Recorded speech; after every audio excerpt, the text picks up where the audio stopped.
Imagine discovering something that would save millions of lives, not because you planned it, but because you noticed something everyone else might have ignored. In 1928, Scottish doctor and scientist Alexander Fleming was working at St. Mary's Hospital in London.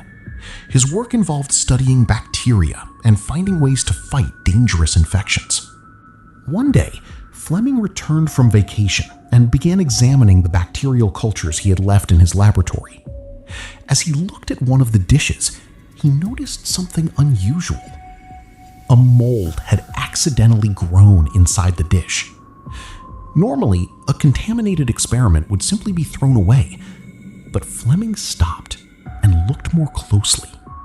Something remarkable was happening.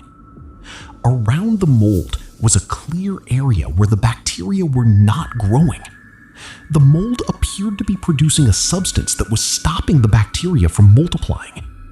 Fleming realized he might have discovered something extremely important.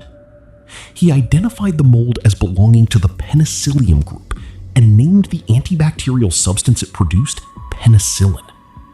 In 1929, he published his findings, but the mold's discovery was only the beginning.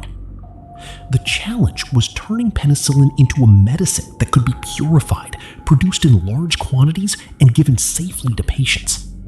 More than a decade later, scientists Howard Florey, Ernst Boris Chain, and their team at Oxford developed ways to make penicillin useful on a much larger scale.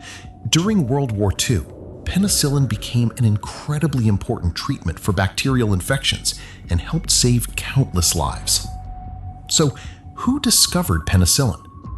Alexander Fleming discovered it in 1928, but Florey, Chain, and their colleagues helped transform that discovery into a practical, life-saving medicine.